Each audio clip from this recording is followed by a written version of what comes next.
días a todos y a todas.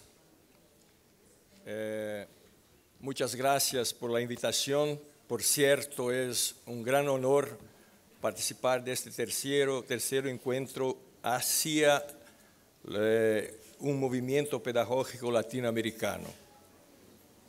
Empiezo con un agradecimiento muy especial al comité organizador local y al gran compañero Hugo Yasky de CETERA y presidente regional de la Internacional de la Educación.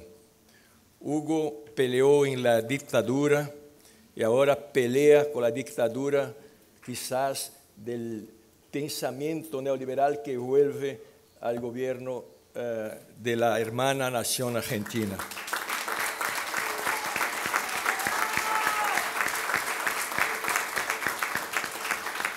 Un saludo y también a la vicepresidente de la Internacional Regional, Fátima Silva, de la CNTE, compañera también de grandes luchas, y a Conberti Rodríguez, coordinador regional principal de la oficina regional. La decisión de hablar en portuñol es una invitación del comandante Fidel Castro, que en una cumbre en Habana decía que nosotros, latinoamericanos, hablamos sotaques de portuñol muy distintos, de Costa Rica a Argentina, de Argentina a Paraguay. Y nosotros de Brasil tenemos dificultad por la desgracia del colonizador ser de otro idioma. Entonces los traductores van a hacer algo distinto. Cuando hay alguna palabra en portuñol que no es comprensible, van a traducirla en portugués. Y cuando es en español no entendida, van a traducirla en portugués. Es una trampa, mas voy a hacerlo. Entonces le pido muy perdón a los compañeros latinoamericanos por los errores de acento, y sobre todo también algunos gramaticales. Pensar la educación latinoamericana como proceso de transformación y el papel del pensamiento y del movimiento pedagógico latinoamericano, en definitiva, es relacionar las relaciones sociales, históricas y presentes de nuestros países con la educación y el pensamiento educativo. O sea, al mismo tiempo, la educación en su pensamiento, en su práctica, es constituida en la sociedad o en las sociedades y es también constituyentes de la sociedad. Esto está acá dito por diferentes formas. Mirando o que hoy sucede con la vida de la gran mayoría de las personas de la clase obrera latinoamericana, bajo la mano de hierro del discurso cínico y de las políticas del conservadurismo sobre los términos de concertación acá, en la vieja Europa de austeridad, y del avance del pensamiento conservador y en algunos países neofascista que penetra en las relaciones sociales y en la educación, los desafíos que nos interpelan son al mismo tiempo teóricos y de acción práctica. Como dijo en sus cartas de cárcel el poeta turco Nazım Hikmet, es algo que me parece pertinente en este momento que viven varios países de América Latina. Decía ello: el aire está pesado como el plomo. Yo grito, grito, grito, grito. Estar en el cárcel, esto no es el mayor problema. El mayor problema es si nosotros entregamos los puntos. Creo que es esto que piensa el tercer encuentro y que nos conclama a la utopía y a no entregar los puntos. Por compromisos anteriores, lamentablemente no pude compartir y escuchar las ponencias con los temas del comercio y privatización de la educación, el contexto de crisis, por cierto, económica, política, del trabajo, cultural y ética, el problema grave del financiamiento de la educación y de las experiencias pedagógicas contrahegemónicas. Pero pensando en lo que los compañeros hablaran y leyendo ayer a la noche los dos cadernos que hacen una síntesis de esto, lo que voy a exponer tiene toda la relación. Voy a hacerlo lo más rápido posible en 3 puntos y una chica conclusión.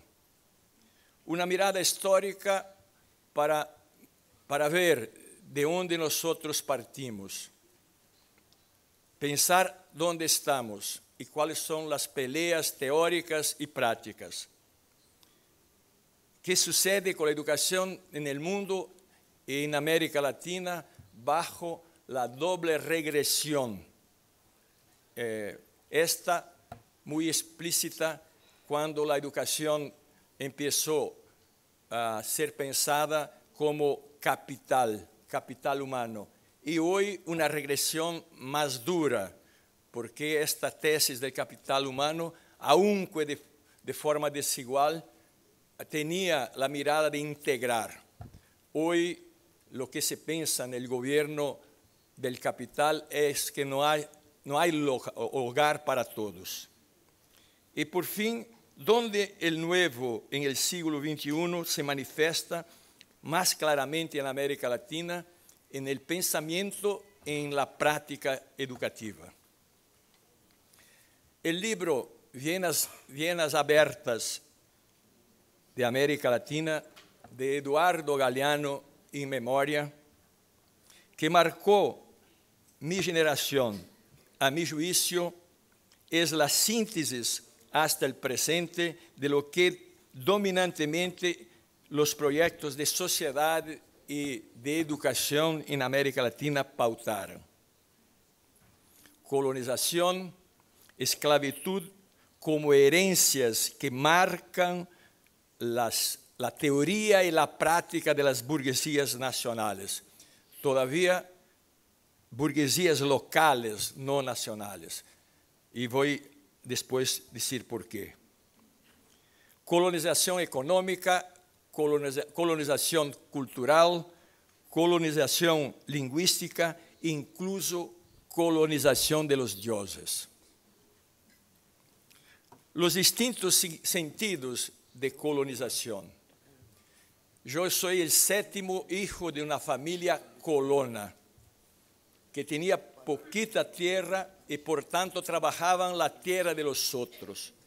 Colono es aquello que cultiva la tierra de los otros. También colono es aquello que cultúa el pensamiento y las creencias de sus colonizadores. Y nós sabemos muy bien qué es esto en América Latina. Y colonos, por tanto, es aquello que no pensa por sí, es colonizado, es alienado. Y este es un proceso muy largo en América Latina. Pero las luchas por la independencia demarcaron frenos a la colonización y también a la esclavitud. Todavía América Latina, bajo a la Guerra Fría, experimentó otro tipo de colonización y de esclavitud. La dominación educacional y cultural mediante los acuerdos bilaterales. Tutela de las burguesías locales vendiendo su patria a los grandes grupos internacionales. Y en el seno de esto, nosotros experimentamos en América Latina las décadas de dictaduras empresariales militares civiles militares. Subrayo esto, porque creo que nosotros, incluso de la izquierda, acentuamos por demás que el problema era de los militares, y es de los militares, porque pertenece en su mayoría a la clase dominante de los países latinoamericanos, pero son dictaduras de la clase detentora del capital, de las burguesías locales. En Brasil, nosotros experimentamos en el siglo XXI 30 años de dictadura abierta. Hay un documentario de la última dictadura, un día que perduró por 21 años. Y ahí nós tenemos las figuras con nombre y quién son los verdaderos manejadores de la dictadura. Y ahora está, y también, como dice el cientista político Francisco de Oliveira, Brasil experimenta un golpeo institucional, cambios que mudan, que cambian derechos a cada 3 años. Y ahora, como el gran compañero Roberto León mencionó, el golpeo de la tentativa de un impedimento de la Presidenta de la República sin ninguna base real. Hoy, con el colapso del socialismo realmente existente, no todavía el fracaso. Repito, el colapso del socialismo realmente existente no significa el fracaso. El siglo XXI, el siglo XX está demarcado por las conquistas de la clase obrera, también por esta experiencia que fue golpeada, pero continúa en la mirada de la posibilidad de la humanidad. Y hoy tenemos entonces una herencia dura, la herencia del pensamiento único, del consenso de Washington, la dictadura del mercado y del capital. Yo tengo un texto chico que lo escribí a 15 años, el tránsito de las dictaduras civiles militares en América Latina y ahora la dictadura del capital. Quiero llamar la atención que dictadura civil militar es falta de hegemonía. La dictadura del capital crea hegemonía. Este autor, que para mí es una referencia en Brasil, Francisco de Oliveira, dice que lo peor es cuando se parte con la idea de que no hay alternativa, sino que la alternativa que nos presenta, la alternativa neoliberal. En este contexto, nosotros sabemos, América Latina pasó en el seno de las dictaduras con la idea de capital humano. Recuerdo, Hugo, que yo iba a Argentina y lá estaban las oficinas proclamando la llamada teoría, que no tiene teoría, del capital humano. Si yo iba para Uruguay era lo mismo, en Brasil era lo mismo. ¿Qué es esa idea? Es que tú eres un campesino, es que tú eres un hijo de un obrero que no tiene vivienda, que no tiene sueldo para llegar al final del año. Mírate, tenés la gallina de los huevos de oro. Te vas a la buena escuela, adquirir el capital humano y que tú serás un buen capitalista. El gran teórico Schultz decía que hay 2 formas de ser capitalistas: tener haciendas, tener bancas, tener capital, el sentido clásico, o entonces tener el capital humano. Yo hago una pregunta muy sencilla. Los países pobres son pobres porque no invierten en educación, y los hijos de la clase obrera son pobres porque no invierten en educación, o no invierten en educación porque son pobres. Schultz no responde a esta pregunta porque hace un raciocinio lineal y circular. Entonces, este pensamiento implicó en la ilusión de que cualquier educación integra a las personas. Todavía la inteligencia del capital, y los teóricos después de la teoría de la modernización, que es el capital humano es una variante, no eran maquiavélicos, aunque algunos podrían serlo. Tenían la idea, sí, de que era posible integrar por la educación. Como decía Marx, la burguesía no ve la realidad no por maquiavelismo de todo, por la piel burguesa. Son los métodos de mirar que ven los fenómenos, mas no buscan cómo se producen los fenómenos, cómo se produce la miseria y la explotación. Quiero llamar la atención que el momento que nosotros vivimos es peor que este, que yo llamo la regresión de la regresión, que es cuando Margaret Thatcher dijo: yo no veo la sociedad, yo veo los individuos. Luego no hay sociedad, hay individuos. Este pensamiento importa en el aporte pedagógico del mundo un cambio de vocabularios que a seguir voy a nomearlos muy rápidamente porque creo que es muy importante esto. Pero para situar esto, quiero trabajar esta relación entre el pensamiento dominante de interpretación social, política, económica que paira en América Latina y el pensamiento social contra el hegemónico, porque ahí es que nosotros tenemos la base para pensar en la crítica del neoliberalismo, del neoconservadurismo y una mirada contrahegemónica en la educación. ¿Cuál es la categoría clave que perpasa el pensamiento, sobre todo de los economistas, pero no solo, de muchos educadores, de cientistas sociales? Es que los países de América Latina tienen problemas para integrarse al capitalismo central porque son como una Belindia, una mezcla de Bélgica e India.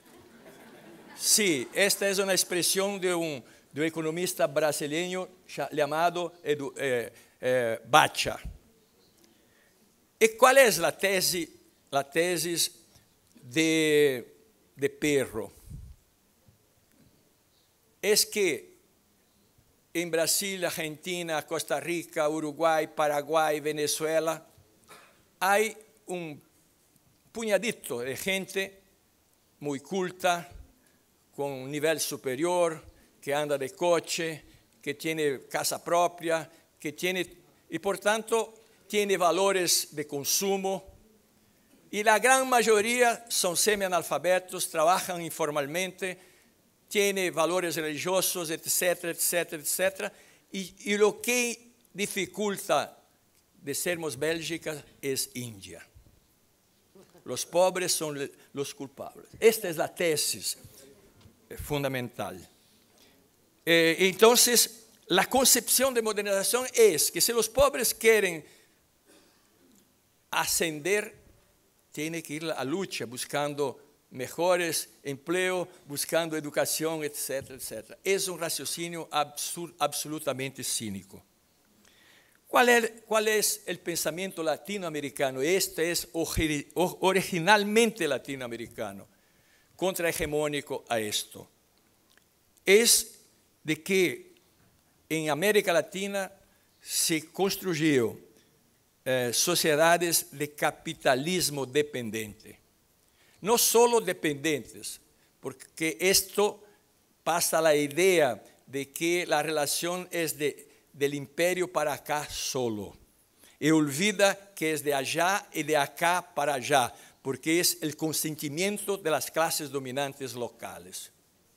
Entonces, Rui Mauro Marini, Florestan Fernández, Teotônio dos Santos, con visiones distintas por veces, pero sobre todo Florestan Fernández, diz capitalismo dependente son sociedades en que las clases dominantes se asocian a los grupos dominantes del capitalismo mundial y venden su patria y producen sociedades de desarrollo desigual y combinado, concentración de riqueza y de miseria.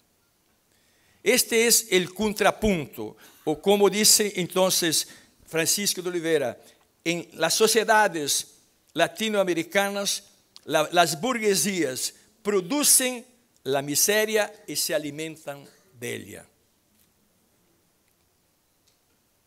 Sociedades que producen millones y millones de aquellos que en el poema Duro de Eduardo Galeano los llamó de los nadies. Y pido permisión para leerlo. Los nadies, los hijos de nadie, los dueños de nada. Los nadies, los ningunos, los ningüeros, corriendo la libre, muriendo la vida, jodidos los nadies odidos, que não são aun que sean, que não hablan idiomas, sino dialectos, que não praticam religiões, sino supersticiones. Esse é um problema muito grave na América Latina. Que não hacen arte, hacen artesanía, que não aplicam cultura, sino folclore, que não são seres humanos, são recursos humanos. Los nadies, los hijos de nadie, los dueños de nadie, que no tienen cara, sino brazos, que no tienen nombre, sino número, que no figuran en la historia universal, sino en la crónica roja de la prensa local. Los nadies, los hijos de nadie, los dueños de nadie, los nadies, los nada, los nadies que costan menos que la bala que los matan.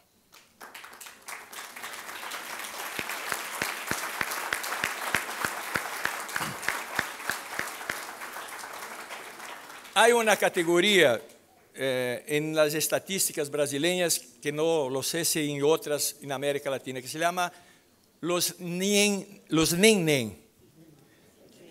los que no estudian y ni trabajan. Mira, esta es una trampa. ¿Por qué? Y voy a decir por qué. Por cierto, no están estudiando, pero están haciendo algo. El empleo que más crece en el mundo, de acuerdo con Elmar Alfater, un alemán que investiga esto, es el empleo de lo ilegal y lo ilegítimo. Drogas, armas, cuerpos, partes de cuerpo, niños, etcétera, etcétera. En Brasil, la estadística dice que son 9 millones, 3 prácticamente naciones de Uruguay. Y la semana que pasó yo estuve en un abrigo, en una prisión de hijos de 12 años, que no lo sabía, porque hay de 12 años, hasta los 18. Y ahí todos de un color solo, negros en Brasil. Todos con una historia que tomaran dos cositas del supermercado. O entonces llevaran la droga a las capas medias de Río de Janeiro. Este es el producto de esta mirada que la teoría sociológica contrahegemónica nos llama atención. Bueno, entonces, ¿cómo esto impacta en el campo de la educación? Decía yo que la idea de capital humano tenía aún que desigual, pero la mirada de integración. ¿Cuál es la nomenclatura que cambió? Yo desafío a ustedes a encontrar algunas palabras de estas que digo 30 años atrás. La primera es sociedad del conocimiento. Mira, el conocimiento que importa está en la mano del capital. Los Sin Terra de Brasil sabe muy bien de esto. ¿Quién domina las semillas? ¿Y qué costa esto a la humanidad? El alimento que el mundo come não é alimento, é uma composição química. Pero sociedade del conocimiento, se alguém de vós en el ciclo de sua família tiene uma doença crônica, fármaco pode custar $3,000 por mês. Sociedade del conhecimento. E os discursos de los ministros de educação, incluso de izquierda, lo utilizam como algo fantástico. Não estão lendo a realidade. O outro, nós queremos educação de qualidade. Decimos incluso qualidade social, para nos distinguir, ¿no, Fátima? Pero agora querem qualidade total. ¿Qué es esto, companheiros? É uma expressão neofasci. ¿Qué es um homem de qualidade total? ¿Qué es uma mulher de qualidade total? Mas como se traduz isso? Esta é uma expressão de las relaciones del capital y el trabajo. Como dijo el filósofo Carlos París, también de feliz memoria, calidad total es preparar un obrero que haga que se manda, que no pregunte por qué y que piense que no le compete hacer política. Esto es calidad total. Y es esto que está así. Hay otra categoría muy preciosa a la clase obrera, que es calificación. Mi generación, hasta los años 70, si yo me cualificaba como maestro de economía política y de educación, en el contrato de trabajo solo tenía que hacer esto. No habría la palabra flexibilidad del contrato. Y por detrás de yo había un sindicato, había una central que me defendía. Por tanto, calificación es un concepto sociológico, político de la lucha de clases. ¿Qué se pone en su lugar hoy? Competencias. Esta es peor, porque es una trampa muy fácil para iludir los maestros. Una recetita de competencia está hecha a la clase.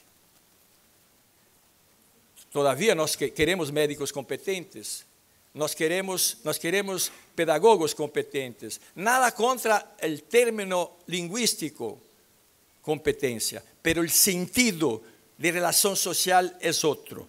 Es una mirada ultra individualista. No hay lugar en el mercado de trabajo para todos, sino los más competentes. ¿Y qué es la competencia? Aquella que el mercado le dice. Mira, hasta dónde va la ideología. ¿Estão me fazendo entender mi portuñol? ¿Está bien? Porque mira, está bien. Está bien. Una cita de ideología pura. Mira, que dicen esos tontos y que son leídos en todo el mundo. Un tal de Moraes dice lo que leo. La empleabilidad. La competencia. El otro término es, desaparece el término empleo.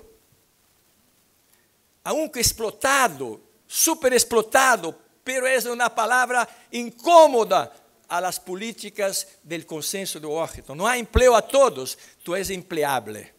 Empleabilidad. Entonces, mira, la empleabilidad es un concepto más rico que la simple búsqueda o mismo la certeza del empleo. Acá, si nosotros estuviésemos desempleados, no te lamentes, compañera, compañero, es empleable, busque de ser empleable. Esto que lo dice. La empleabilidad es el conjunto de competencias, mira, que usted tiene y puede desarrollar dentro y afuera de la empresa como individuo. Es la condición de sentirse vivo, capaz, productivo. Nosotros en Brasil decimos tesudo, ¿no es? Ella se refiere a usted como individuo y no más a la situación de la empresa o del país. Es el opuesto al antiguo sueño de la relación vitalicia con la empresa. Hoy la única relación vitalicia debe ser con el con el contenido de lo que usted sabe o puede hacer. Lo mejor que una empresa puede proponer es, vamos a hacer este trabajo juntos y que ello sea bueno para los dos mientras dure. Yo lo sabía del casamiento esto. El rompimiento puede se dar por motivos ajenos a nuestra voluntad. Está acá tu cartera, no, estoy con dolor, pero no hay más lugar. Entonces, mas si de todo usted no tiene esto, entonces hay la probabilidad de ser emprendedor. Jesucristo fue un gran emprendedor para aquellos que siguen la doctrina cristiana. Santo Agustín también. Emprendedores hay siempre, pero el sentido de emprendedor es, experimente los pobres emprender en el mercado latinoamericano de cualquier mierda, perdón. Nosotros yo tengo 3 hijas, y una no es empleada, es emprendedora en el campo del arte. Cinema, y cinema alternativo. Su padre sabe que es emprender. Sí, ayudando a pagar la escuela de los nietos, sí. Esto es el vocabulario que infesta el pensamiento dominante, Hugo, y que esta cumbre y estas instituciones están peleando a muchas décadas, y vamos a pelear más. ¿Cuál es el pensamiento contrahegemónico? Y acá voy muy rápido. Creo que Antonio Gramsci, cuando pensaba la educación italiana, decía una cosa que nosotros tenemos que mirar con mucha atención. Lo que veo en Italia es que el novísimo es viejo, y lo viejo es lo novísimo. El novísimo es viejo. ¿Qué es el novísimo viejo? Es esta trampa del movimiento del Banco Mundial, incluso hoy de la UNESCO.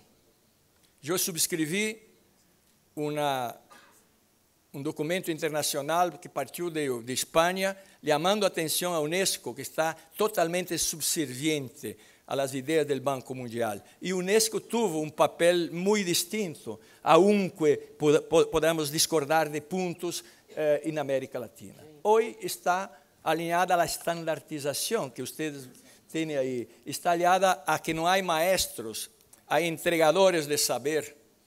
Hay el secuestro. Nosotros refletimos há años en una cumbre en Buenos Aires el secuestro de la función docente. Entonces, el novísimo viejo es lo que los intelectuales de los organismos internacionales ofrecen como pensamiento pedagógico y práctica pedagógica. ¿Y dónde es el viejo novísimo en el pensamiento pedagógico latinoamericano? Solo para mirar en algunos.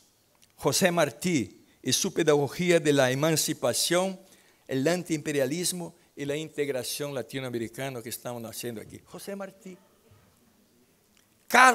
José Carlos Mariátegui. Es difícil pronunciar para mí esto. Sí, perdón. Socialismo como proyecto antiimperialista y la educación popular como clave de la revolución. Pero educación popular no algo menor, no algo muy rápido, al revés, más a estes. Y acá la escuela tiene un rol importantísimo. Gabriel Mistral, la educación como resistencia y como integración de la cultura indoamericana. Esto también es algo que estamos retomando muy importante. Luis Beltrán Figueroa, las luchas sociales por la educación. Paulo Freire, que también fue la referencia del Congreso del Encuentro de Recife, la pedagogía del oprimido, educación y cultura, pedagogía de la indignación. Florestan Fernández, este teórico de la dependencia, y que desde los años 30, como hijo de una mujer que lavaba ropa a la clase dominante. Fue el grande batallador en el Congreso y en la teoría por la educación pública, universal, integral, gratuita y unitaria. El lema de la CNTE durante años y hasta hoy continúa. Una educación integral o del latín omnilateral que desarrolla todas las dimensiones del ser humano. Y acá unitaria, del punto de vista epistemológico, se hace necesaria una educación que supere las concepciones fragmentarias de conocimiento, hoy súper aplicadas con las nociones de empleabilidad, de competencias, etc. Es decir, que sea capaz de crear una capacidad de trabajar la parte en una totalidad histórica y que permita no solo a descubrir los hechos, sino además a comprender las relaciones y mediaciones sociales que os constituyen. Esto supone integrar ciencia, cultura, trabajo y experiencia práctica activa, incluso el arte.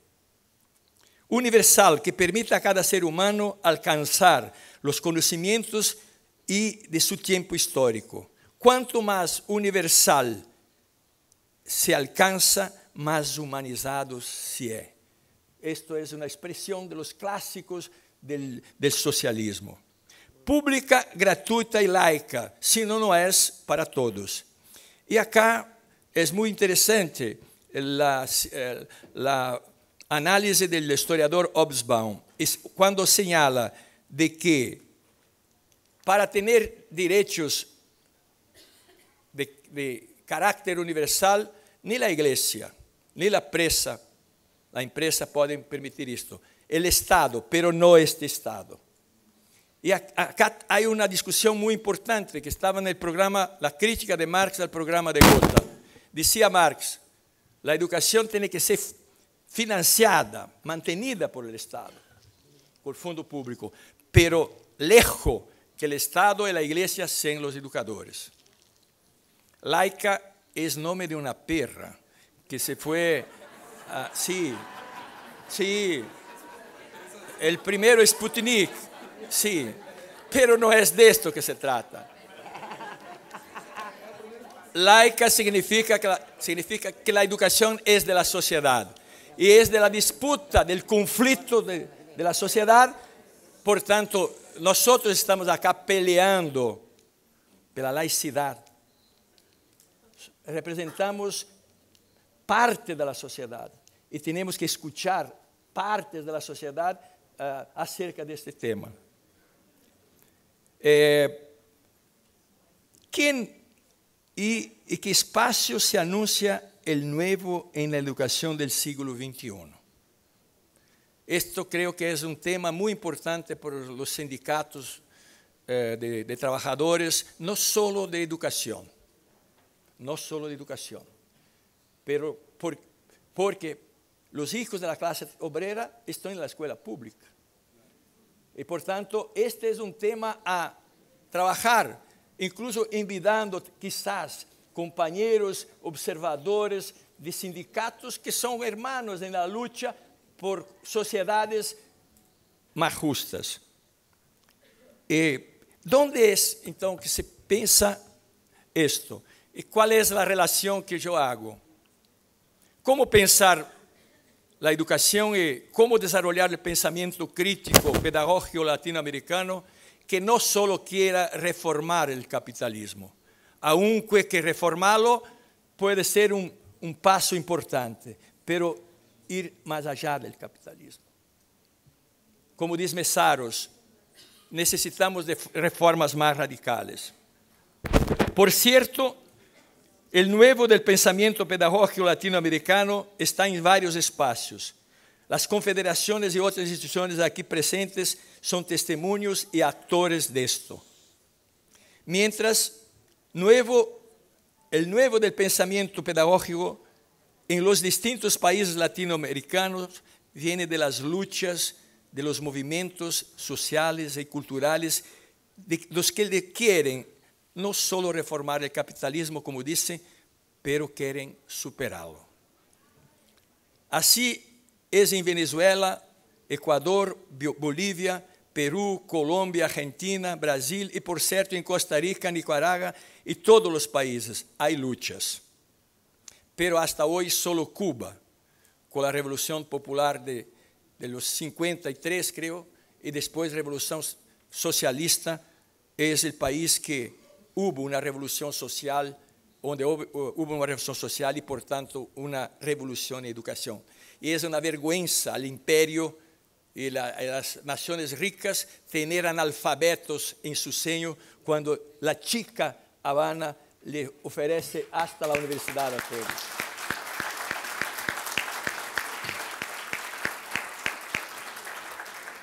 Solo la máquina de moer, como se dice en español, moler el cerebro, que es la grande media, consigue no ver esto. Y lo peor es que gran parte de los obreros, hijos de obreros, están subsumidos en esta alienación. En el caso de Brasil, el movimiento de los trabajadores sin tierra, con el cual actúo há más de 25 años, sin duda, lá encontramos una concepción y práctica educativa no sin problemas, no sin contradicciones, pero donde la lucha de la tierra se articula a la lucha más amplia de la sociedad y de la educación. La tesis de su proyecto político-pedagógico es que el mismo, o sea, la pedagogía del movimiento sin tierra no empieza en la escuela, y sí en la sociedad. Pasa necesariamente de forma muy importante por la escuela, mas debe volver a la sociedad. Creo que es una definición precisa para lo que nosotros estamos acá mirando y pensando. Por eso que quería mucho escuchar las experiencias alternativas de los compañeros que acá estuvieron ayer y hoy, una chica síntesis que nosotros tuvimos. En su práctica educativa se integra ciencia, experiencia, trabajo, cultura, ciclos de vida del niño, del joven, de los adultos y ancianos. El trabajo, no el trabajo explotador, es a su tiempo principio de socialización educativa y de internalizar desde temprano que el trabajo como producción de la vida es un deber de todos y es un derecho inalienable. También utilizan el trabajo como elemento didáctico pedagógico. La contraposición del MST a las políticas neoliberales de estandarización se resume en 3 preposiciones. Cuando Gaudêncio Frederico Frigoto, así me llamo, estudiaba en una escuela unidocente, 4 en una, la prima, la segunda, la tercera, la cuarta, con la profesora Teresina. Y las primeras cuartas enamoradas fueron Teresina, no me pregunta por qué. Sí, Freud explica. ¿Por qué por esta maestra estoy aquí? ¿Por qué que decía la pedagogía hasta lá?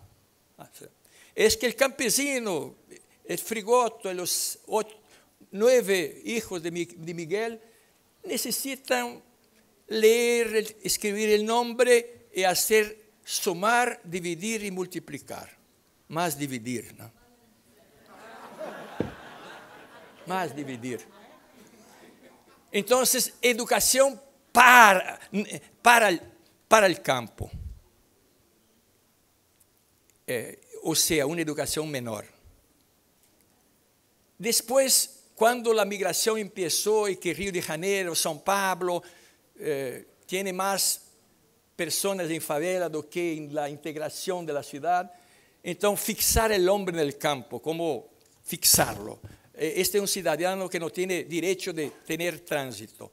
Entonces, educación en el campo. Y ellos dicen, no, nosotros no queremos ni educación para y ni en el campo. Queremos del campo. Estas 3 preposiciones, compañeros, es una produção teórica fantástica, de diálogo com os sindicatos, com a academia, com a luta. Esto quer dizer, no campo há sujeitos, nas comunidades de los pueblos primeros, de los pueblos originários, que são dueños de América Latina, há cultura, há dioses, há saberes. Este é o ponto de partida, pero não é o ponto de llegada, porque universal é a integração efetiva e de relação de igualdade de la pluralidade. Então, no campo há sujeitos, alunos, jóvenes, niños, e por isso que os niños miram a gente de frente. Solo vi isto em Cuba.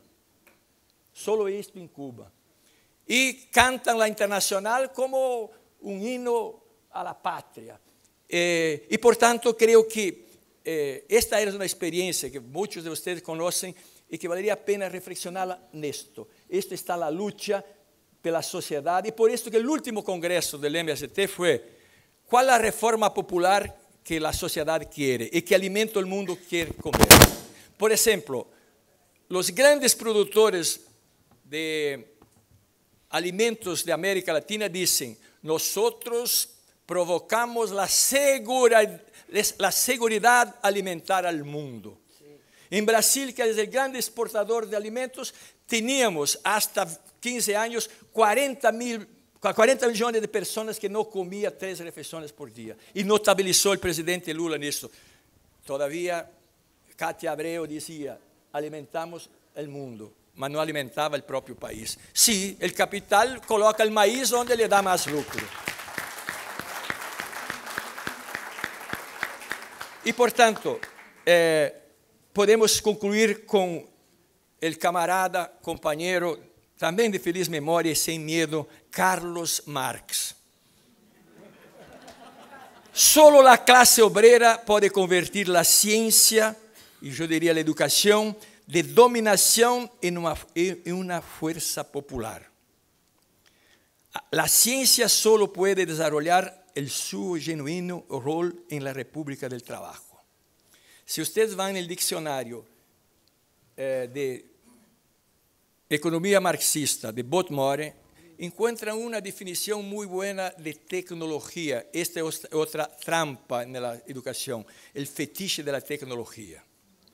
Ele dizia o que sigue: tecnologia, quando como valor de uso, é extensão de miembros e sentidos humanos. Mírate. Isto é extensão. Pero, quando é a ciência em la mano del capital, é a alienação de sentidos e membros humanos. É muito duro isto. E, por lo tanto, ciência e tecnologia em la mirada de la sociedade del trabajo ou de la sociedade socialista é, em definitivo, fundamental ao socialismo. Então, sociedades socialistas são, por definição, sociedades tecnológicas, porque o ser humano quer tempo de liberdade. E tempo de liberdade não é o final de semana, e nem as férias anuais. É tempo de conquista da classe obrera. Projetos societários, pedagógicos, alternativos latino-americanos solo são factíveis com as massas populares. O rol de los intelectuales que não querem reformar simplesmente o capitalismo têm que trabalhar com o que o pueblo quer. Aunque tenhamos que dialogar críticamente, que por vezes o que quer não é o que lhe ajuda. E para que o pueblo nos acepte, temos que fazer o que nos ensina o poeta Yupanqui. Se tu não crees em tu pueblo, se tu não amas, ni esperas, ni sufres, ni gozas com tu pueblo, não alcançarás traduzi-los nunca. Escreverás acaso tu drama de homem huraño, solo, sem soledad. Cantarás tu extravío, lejos de la grey, pero tu grito será grito solamente tuyo, que nadie poderá escuchar e entender. Se não entregamos os pontos, hay esperanzas, pues como señala Florestan Fernández, los circuitos de la historia no se abren y ni se cierran por sí mismos, y nunca se cierran para siempre. Nunca se cierran para siempre.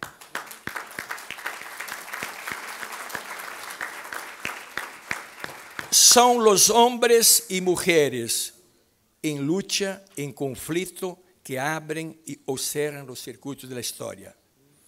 O entonces, con el humor de esperanza, de utopía de Eduardo Galeano, poquito antes de partir, escuché en YouTube una entrevista. Él decía una cosa que estoy muy emocionado, inclusive muy corta. La historia es como una vieja señora. Quizá, yo digo, una abuela o un abuelo, con muchos segredos, con muchas trampas. Y no es una línea recta, puede nos sorprender. Es por esto que nosotros no entregamos los puntos. Y como mensaje final, es una interpelación que yo tengo hecho, pero en todo lugar es una charla por semana en Brasil, que es cómo nosotros en la pluralidad del campo de izquierda tenemos la capacidad teórica, la grandeza política de ver cuál es el problema fundamental y de ahí estarmos juntos, en el pluralismo.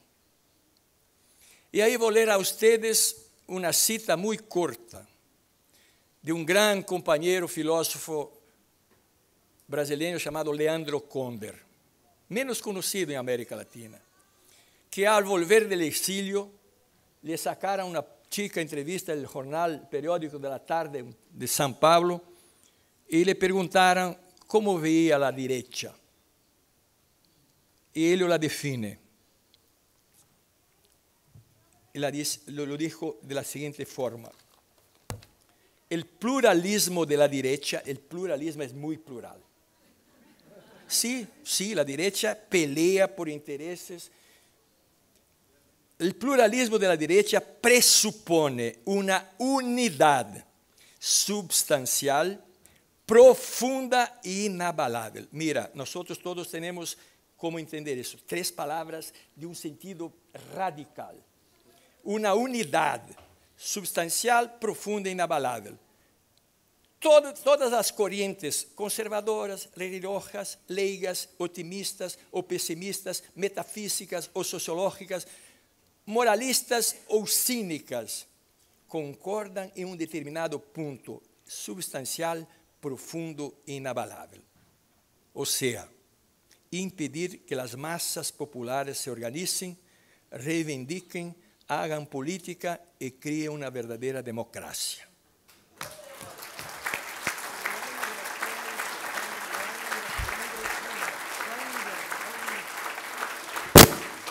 Yo estoy no por acaso en una internacional que reúne confederaciones que han luchado mucho por eso y por veces incluso con la comprensión de que son entreguistas, conservadoras, etc.